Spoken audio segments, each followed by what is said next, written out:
Well, I want a different pace. I'm a little tired of always being, the idea of the deadline, always being in tune of the news. I don't like my phone, all the alerts that go on constantly. I want a different pace of life. Hi there, it's WAMC News Director Ian Pickus. And on this episode of the WAMC News Podcast, we speak with a retiring NPR legend, Sylvia Poggioli. From intrigue at the Vatican to the migrant crisis in Europe to the pleasures of the abundant food and culture of Italy, Sylvia Poggioli has spent more than 50 years in journalism, including the last 41 on NPR's international desk. For more than 500 years, the town of Marino, south of Rome, has been known for its grape harvest festival. Everyone is encouraged to drink, and for one day, Marino's fountains spout wine, not water. They've been making wine here since Roman times. Marino even has a wine museum. Now Poggioli is wrapping up her tenure, personally moving on to new adventures, while simultaneously leaving these airwaves a little less rich. But before she goes, Sylvia Poggioli joins us to look back and ahead. Thank you for being here. Thank you for having me. Well, you first went to Rome on a Fulbright scholarship. What were you studying? Italian literature, but it was 1968, and you weren't probably born then. You may have heard that there was a lot of political turmoil and student protests all over Europe, as well as in the United States. So the university was occupied by students for the entire year, so there were no courses.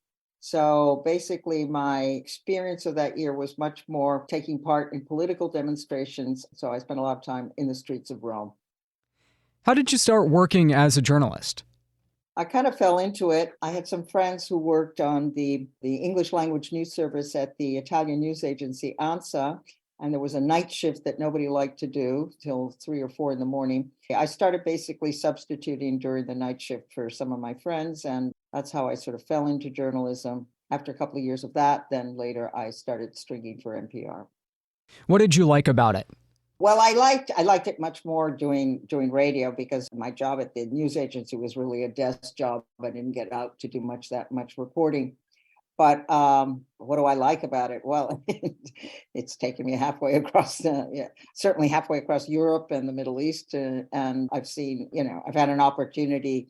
I've learned enormous things from journalism. I've learned from, especially I think working for NPR has been probably not many people have, such a dedicated and loyal audience as we who work for radio have.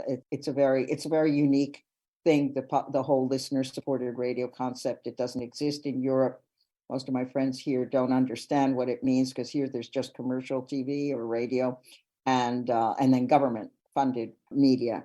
There's the public radio, the sense of community that there is also around listener-supported radio doesn't exist in Europe at all. It's pretty unique and it's pretty special. NPR as a news organization has very much grown in stature over the decades you have been there.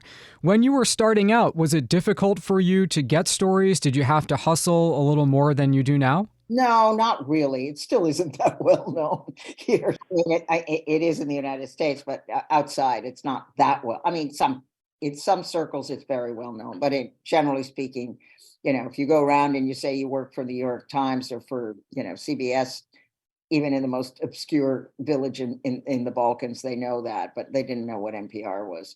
So no, it hasn't changed that much. One thing I've always wondered while listening to you is that there's obviously a significant time change. How do you deal with deadline when you're in Europe and Morning Edition and All Things Considered are already on sort of strange schedules? How do you actually work on a day-to-day basis? Well, actually, I'm ahead, so it's easier. And we have generally a 6-hour difference. And so basically, if I have to be on Morning Edition, I just can, I get up. Well, if it's an event that's going to happen, let's say at 11 a.m., you can't cover it for the Morning Edition. But if you need to write your story, you've got everything ready, you can do it in the morning and file an hour before the show starts, and there's no problem. because of that 6-hour difference, it's actually an advantage. Sometimes I've been in when I'm places like in Greece or in Israel, there's a 7-hour difference. It's even better. The problem is being able to talk to people on the phone. We used to talk on the phone. Nobody talks on the phone now. It's all email. But anyways, reaching people at certain hours, that becomes a little bit more complicated. But in terms of filing, it isn't that much of a disadvantage. So why have you decided to step back, and what will you do now? Well, I want a different pace. I'm a little tired of always being, the idea of the deadline, always being in tune of the news. I don't like my phone, all the alerts that go on constantly. I want a different pace of life. I want to go back to reading long novels, which I haven't had really the time to do in a long time. So I'm toying with the idea of writing a book. I'll need to do a lot of research for that. So that's what I'm going to be doing. When you look at your coverage and Europe, what are some of the big changes that you've seen over the time you've been working there? Well, the biggest change in Europe certainly is migration. I mean, when I first, there are countries like Germany and France have had a longer history, basically starting after World War II, that they've had many immigrants from outside of Europe. A country like Italy did not have that situation. When I first came here, there were no migrants, but the number of people, the migrants from Africa, from Asia, has, given all the crises, wars, famines, environmental crises across the world, has more than quadrupled. The numbers are huge that have been coming, big surges of migrants, and that has totally changed.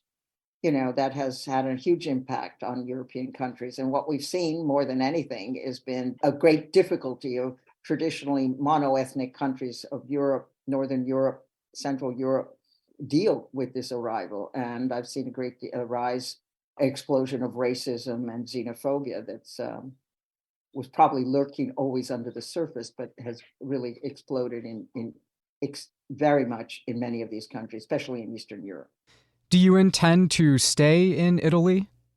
I think so. Yeah, I think so. Obviously, people all over the U.S. know you for your delivery and your sign-off. I wonder, what's the strangest place you've been recognized by your voice?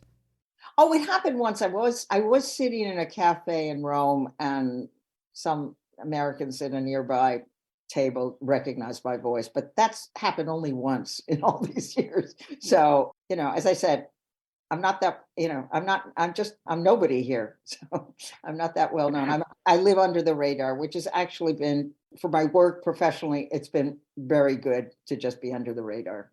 Okay, if you had to pick one dinner to have in Italy, what would it be? I'd go to Sicily. I would probably get this pasta made with sardines, pine nuts and raisins. And instead of Parmesan cheese, it's grated breadcrumbs. My mouth is watering. Well, Sylvia Poggioli, we are so sorry to see you go, but congratulations on your tremendous run, and thank you so much for taking the time. Thank you for having me. Take care. Okay, that does it for this episode of the WAMC News Podcast. Thanks, as always, for listening. Until next time, I'm Ian Pickus.